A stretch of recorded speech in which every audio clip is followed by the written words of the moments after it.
talking. It wasn't through arguing. It wasn't through convincing anyone that girls could play. We just fucking did it.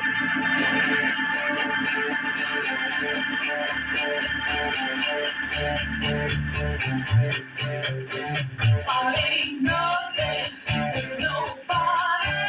I ain't nothing with nobody. Oh my God. That's some old school bullshit there.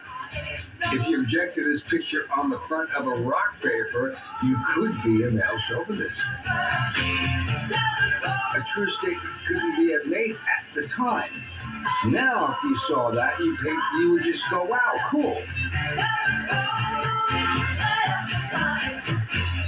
They were the first band that we were spoon-fed the information for in these magazines that we bought to read about Led Zeppelin and the Beatles and the Stones. And doing exactly what all guy groups did. Working their asses off, sitting in the back of a shitty van, travelling up and down whatever highway they were on, to go to some bar or some club to play a gig.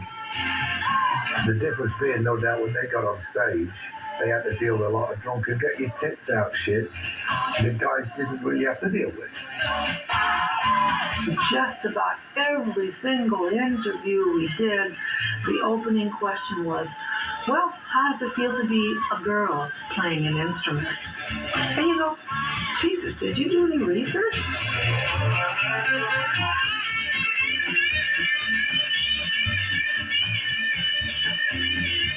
The idea that we were Filipina American, that didn't enter into our conversations with anybody, with the public. That part was kind of ignored, and that made it even worse. The terrible thing about racism is it can be so subtle. I knew I was being judged every second, so all I did really was just play as hard and as good as I could, without, I just knew I was representing something new. I feel like it was intelligent rock. If you listen to our lyrics, and we had a lot of original songs, we are speaking to you as women. We were kind of pushing back at all the prejudice that was coming at us.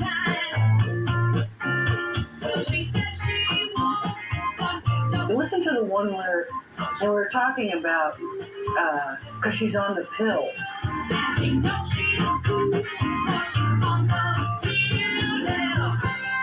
In 1968, 69, the lyrics were ahead of time. I think Fanny was 10 years too early.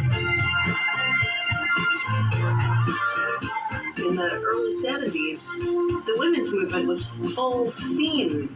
The whole social fabric of America was shifting, and the albums are just beautiful markers of that period of time and that fight.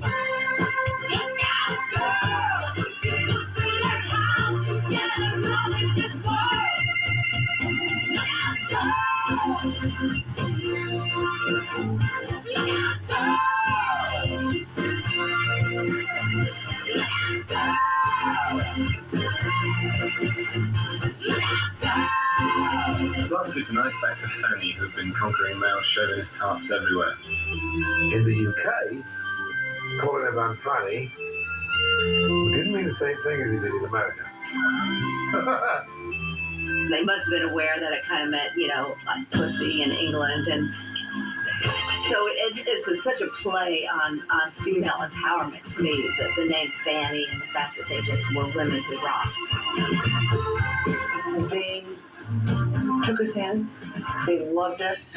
They followed us around that little country. Yeah, I love a cup of tea. If I was in a cup of tea in the morning, I'd love it for the rest of the day. Terrific! That'll perk you up. It's refreshing. Take a fresh look at tea. It's the most refreshing drink in the world.